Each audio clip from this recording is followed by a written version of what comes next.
UP assembly इंतखाबात से काबिल बीजेपी को बड़ा झटका लगा है। योगी हुकूमत में काबीना वजीर स्वामी प्रसाद मौर्य ने वजारत और बीजेपी दोनों से इस्तीफा दे दिया। इस्तीफे के बाद स्वामी प्रसाद मौर्य समाजवादी पार्टी में शामिल हो गए।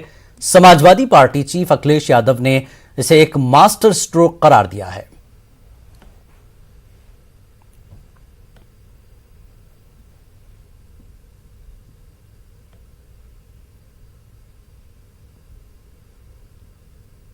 उत्तर प्रदेश के श्री राज्यपाल जी को भेजे हुए पत्र में उन सभी तथ्यों का उल्लेख कर दिया है जिसके कारण मैं भारतीय जनता पार्टी उत्तर प्रदेश सरकार के मंत्रिमंडल से इस्तीफा दे रहा हूं। तो आप मुझे बाबूजी, आप मोदी जी से नड्डा साहब से आपकी बात तो नड्डा साहब से भी हुई थी, आप बात नहीं कर रहे हैं। पार्टी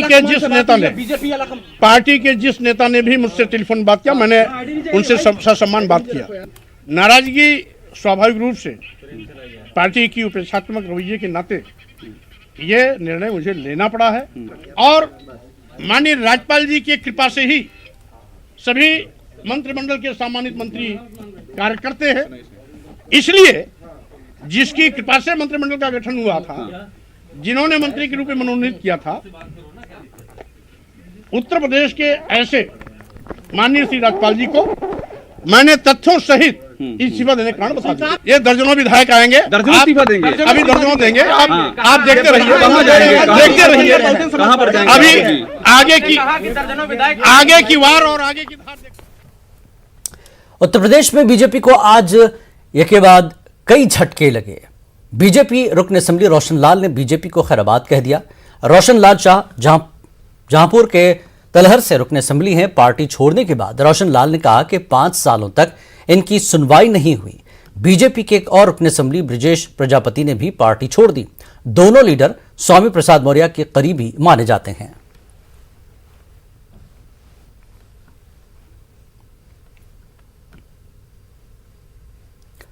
उत्तर प्रदेश का इंतखाबी बिगुल बज चुका है। ऐसे में बड़ी पार्टियों के लीडर दूसरी पार्टी में शामिल होते नजर आ रहे हैं।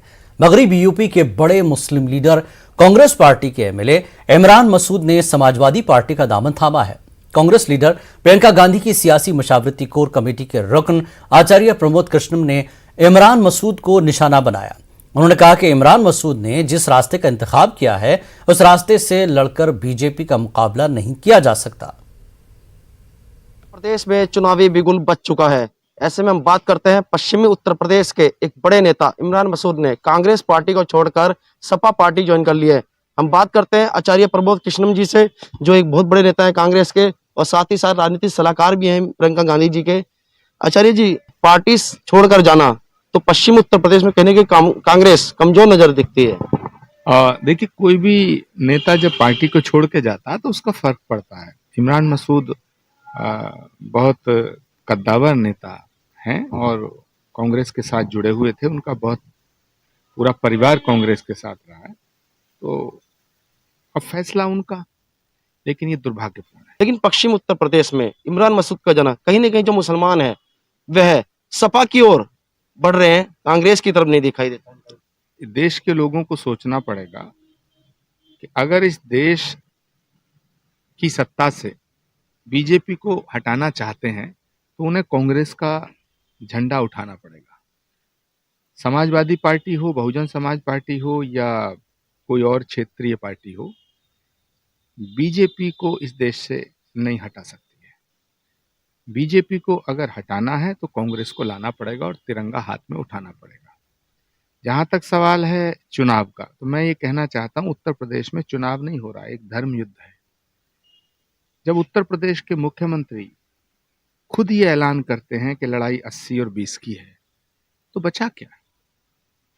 अब इस प्रदेश की जनता को सोचना है, देश की जनता को सोचना है कि वो इस देश को ले कहां जाना चाहते हैं। बताइए, चुना हुआ चीफ मिनिस्टर कैसी बात करते हैं ये? तो उनका जाना दुर्भाग्यपूर्ण है। इमरान मसूद गए हैं, मैं उनको दुआएं देता हूं, शुभकामनाएं देता हूं, लेकिन जब कांग्रेस ताकतवर होगी इमरान मसूद को हम वापस ले आएंगे। हमारे साथ मौजूद थे आचार्य प्रमोद कृष्णम जी, जिन्होंने कहा इमरान मसूद का जाना हम दुर्भाग्यपूर्ण मानते हैं।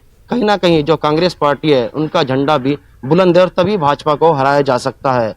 रोहित सिंह, न्यूज़ 18 गाजियाबाद। यूपी की सियासत गर्मा चुकी है। हिंदू मुस्लिम की सियासत जारी है। ऐसे में सीएम योगी के हालिया बयान ने आग में घी डालने का काम किया है। योगी आदित्यनाथ के 80% बनाम 20% और राम मंदिर बाबरी मस्जिद वाले बयान पर नवाब मलिक ने कहा कि योगी आदित्यनाथ खुद इस बात का सबूत दे रहे हैं कि वो इस मर्तबा शिकस्त से दो चार होंगे। 80 बनाम 20% को लेकर जिस तरह से योगी जी ने बयान दिया कि जो लोग राम मंदिर का विरोध करते हैं उनसे मुकाबला 80% लोगों का है, सीधे मुसलमानों के खिलाफ ये बयान उन्होंने दिया है। योगी जी आप शायद इतिहास उठाकर देख लें। राम मंदिर बाबरी मस्जिद विवाद के समय से सभी मुस्लिम संगठन हो, मुसलमान हो, एक ही बात करते थे कि जो कोर्ट का फैसला आएगा हम उसे मानेंगे। भारतीय जनता पार्टी और संघ परिवार के लोग हमेशा कहते हैं कि हम कोर्ट का फैसला नहीं मांगेंगे। हमें लगता है जो सुप्रीम कोर्ट ने फैसला कर दिया, देश ने स्वीकार लिया, कोई उसका विरोध नहीं कर रहा है, मंदिर निर्माण का काम जारी है, और फिर भी आप मंदिर को लेके विवादित बयान देते हैं। क्या अपने कामों पे आपका भरोसा नहीं? क्या आपकी सरकार राम भरोसे हो गई है? हमें लगता है जिस तरह का बयान योगी जी दे रहे हैं ये स्पष्ट हो रहा है कि भारतीय जनता पार्टी उत्तर प्रदेश में हार रही है। शहरियत तरमीमी कानून के कवायद वज़ा करने के लिए वज़ारत दाखिला को 3 महीने का मजीद वक्त दिया गया है।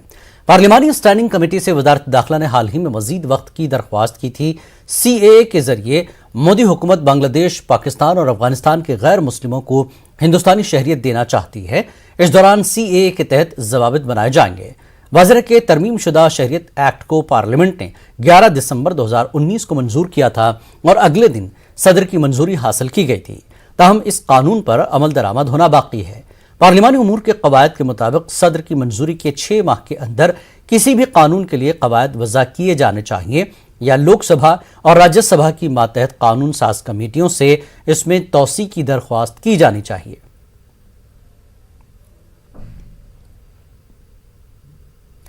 दिल्ली में बड़ी तादाद में फौजी जवान कोरोना से मुतासिर हो रहे हैं। सीआईएसएफ हेडक्वार्टर में अब तक 1300 जवान और अफसरान कोरोना से मुतासिर हो चुके हैं। पिछले 24 घंटे में नीम फौजी दस्ते के 821 जवान कोरोना से मुतासिर हैं।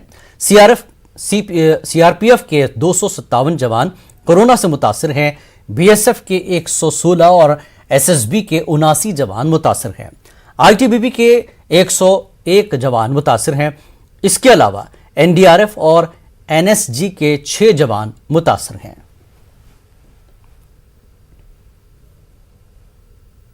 दिल्ली के वज़ीर आला अरविंद केजरीवाल ने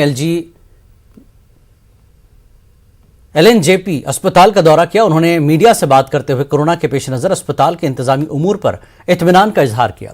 इस मौके पर अरविंद केजरीवाल ने कहा कि दिल्ली में लॉकडाउन नहीं होगा, लेकिन एनसीआर में कोरोना केसेस पर काबू पाने के लिए मजीद पाबंदियों के लिए मरकजी हुकूमत से सिफारिश की गई।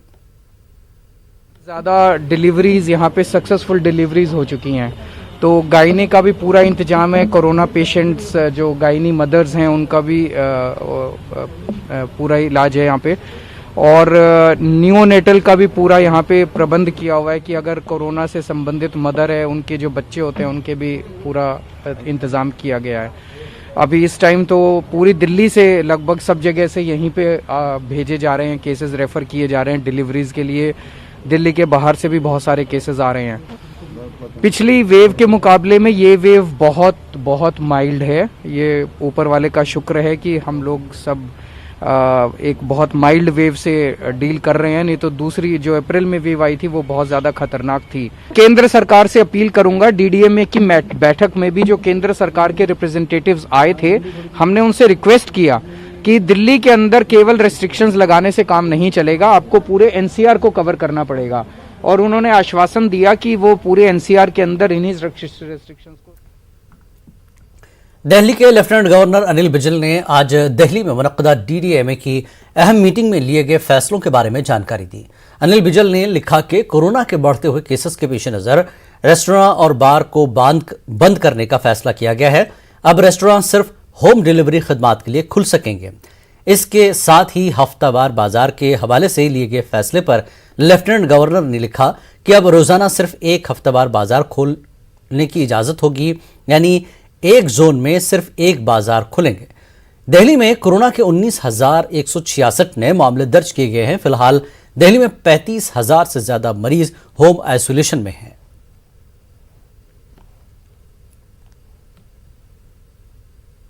महकमे सेहत के आदाद शुमार के मुताबिक मुल्क भर में कोरोना के 1,68,063 नए मामले सामने आए।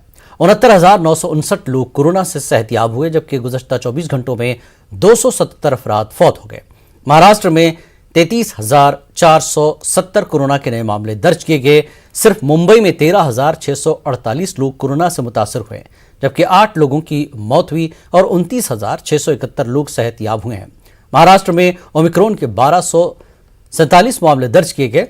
मगरबी बंगाल में 19,286 कोरोना के नए मामलों की निशानदेही हुई। 8,187 लोगों ने कोरोना को मात दी, जबकि 16 लोगों की मौत हो गई। तमिलनाडु में 13,990 मुस्बत मामले पाए गए। वहीं 2,547 लोगों की सेहतयाब होने की खबर है, जबकि गुज़श्ता 24 घंटों में 11 लोगों की मौत वाक़ हो गई है। और वहीं केरल में तकरीबन 6,000 कोरोना के नए मामले सामने आए हैं।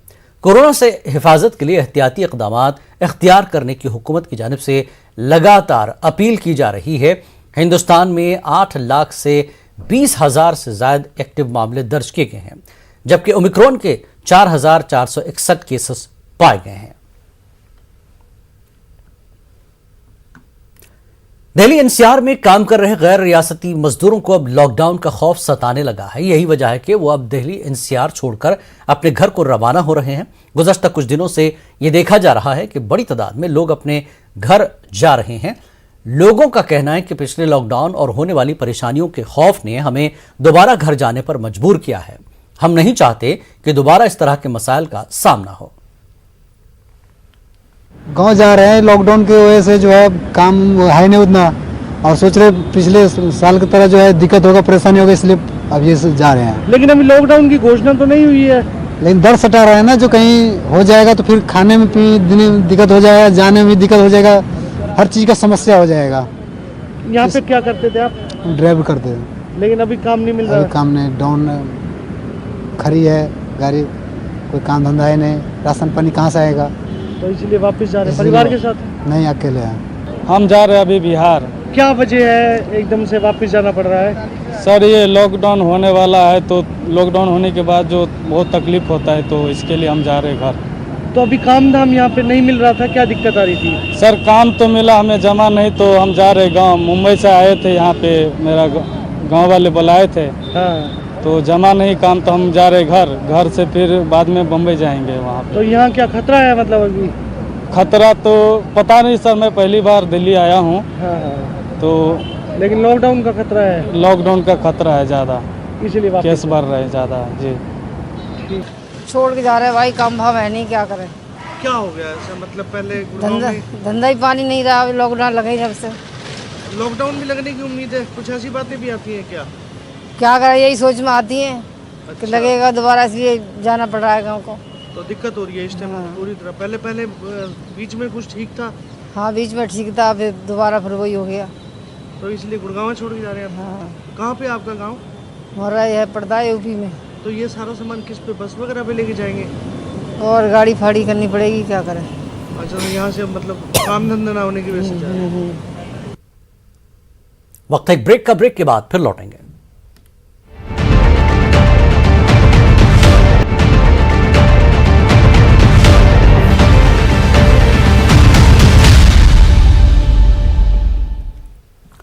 मध्य प्रदेश में कोरोना के बढ़ते मामलात के बीच हुकूमत ने जहां मेलों पर पूरी तरह से पाबंदी लगा दी है और शादी ब्याह की तकरीब के साथ आखिरी रसूमात तक में तादाद को महदूद कर दिया है, वहीं 12 जनवरी को रियासतगीर सतह पर रोजगार मेला और सूर्य नमस्कार की तकरीब को लेकर कोविड गाइडलाइन की तैयारियां जोरों पर है। मध्य प्रदेश में पिछले 24 घंटों में 2,857 नए मामले दर्ज किए गए और एक्टिव मरीजों की तादाद 10,000 से ज्यादा है।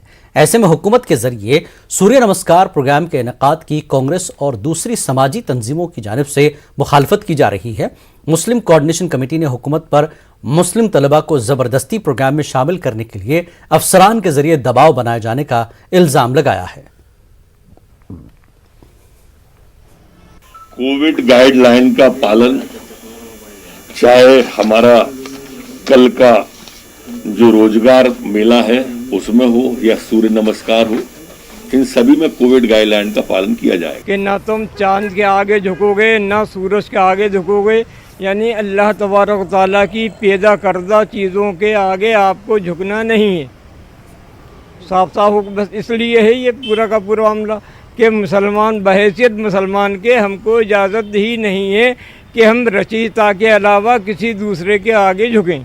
हम ये चाहते हैं कि इसको जो भी चीज़ें हैं ऐसी जो किसी एक पर्टिकुलर मज़हब के लिए हैं, वो स्कूलों की शिक्षा को उससे बिल्कुल अलग ही कर दिया जाए। स्कूलों के अंदर ये किसी भी, चाहे वो इस्लाम हो, सिख हो, ईसाई हो, कोई भी मज़हब हो या हिंदू मज़हब हो, उसकी चीज़ों को स्कूल शिक्षा से जोड़।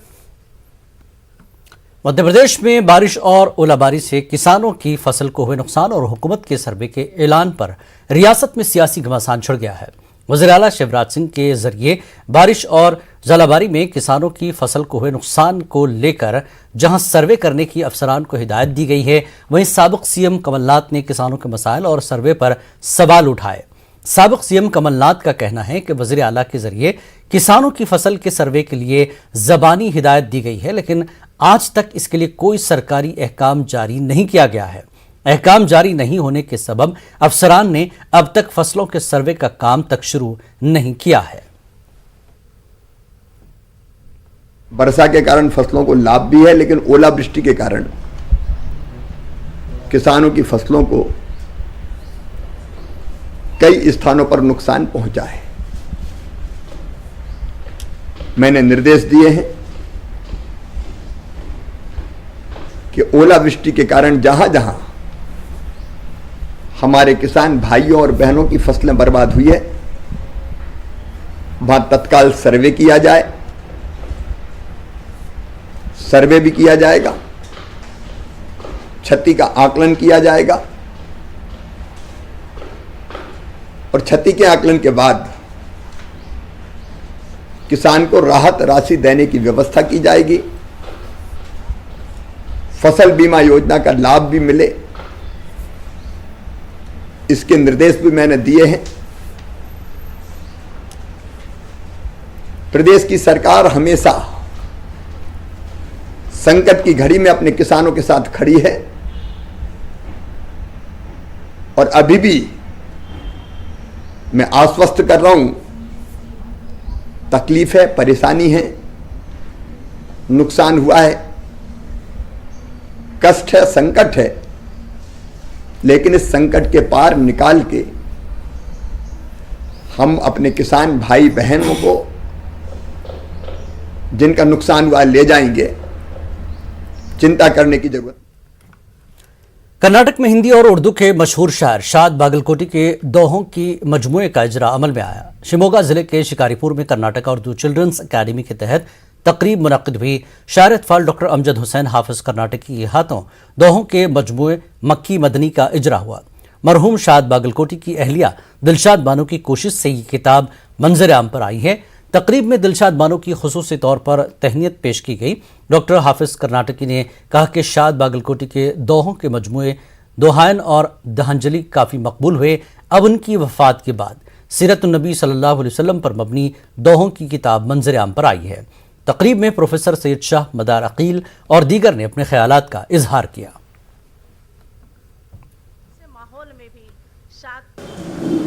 अतः कि आपने अक्का महादीव पे लिखा दोहांजलि, दोहाइन, ये मशहूर है।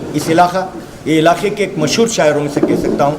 सलारकोप्पा में आपका क़याम था, वहीं आप रुखसत फरमाए। आज इनकी बहुत यादें मनाई गई और उन्हीं की किताब को बुनियाद बनाकर हम लोगों ने एक नातिया मुशायरा भी किया। उनकी आरजू थी कि अहादीस को शेरी पैकर में ढालें, इस वास्ते उन्होंने दोहे का इंतखाब किया। दोहे का मिजाज क्योंकि हिंदी है इस वास्ते उन्होंने दोहों को की किताब का नाम भी हिंदी तर्ज पर मक्की मदनी पी की बतियाँ रखा और दोहों में जो ज़बान इस्तेमाल की उस पर भी हिंदी का असर ज़्यादा असर गालिब है।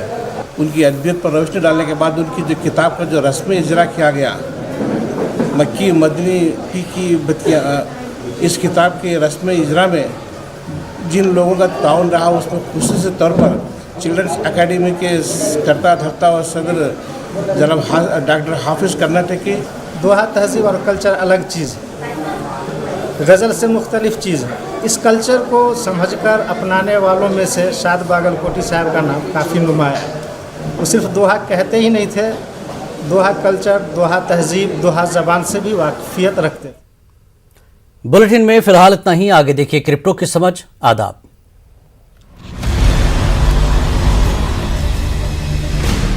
Z and News 18 network present crypto की समझ। ज़ेड और न्यूज़ 18 की पेशकश क्रिप्टो की समझ में आप सभी का बहुत स्वागत है। मैं हूं आपके साथ विभा उपाध्याय। 10,000 से ज्यादा क्रिप्टो करेंसी प्रोडक्ट्स हैं। ऐसे में नए निवेशक किस क्रिप्टो में निवेश करें और क्रिप्टो करेंसी की वैल्यू कैसे तय होती है, आइए आपको बताते हैं। टोकन का एलोकेशन और डिस्ट्रीब्यूशन। टोकन दो तरह से डिस्ट्रीब्यूट होते हैं। पहला फेयर लॉन्च, यानी कि जब क्रिप्टो करेंसी की माइनिंग, अर्निंग, उसका मालिकाना हक और गवर्निंग सब कम्युनिटी करती है। दूसरा है प्री माइनिंग, जब सार्वजनिक होने से पहले कई क्रिप्टो टोकन जनरेट किए जाते हैं और कुछ खास जगहों पर बांटे जाते हैं। टोकन की सप्लाई, आपको 3 तरह की सप्लाई की जांच करनी होगी। सर्कुलेटिंग सप्लाई, यानी कि कितने टोकन जारी किए गए, उनमें से कितने अभी सर्कुलेशंस में हैं। टोटल सप्लाई, यानी कि बर्न टोकन को छोड़कर जितने टोकन अभी मौजूद हैं।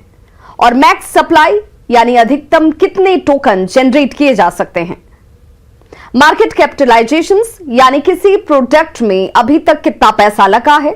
जिस टोकन का मार्केट कैप ज्यादा और सर्कुलर सप्लाई कम होगी वो फ्यूचर में उतना ही वैल्यूएबल होगा। टीम, प्रोडक्ट के पीछे की टीम और उसके सदस्यों के बारे में जानना भी जरूरी है।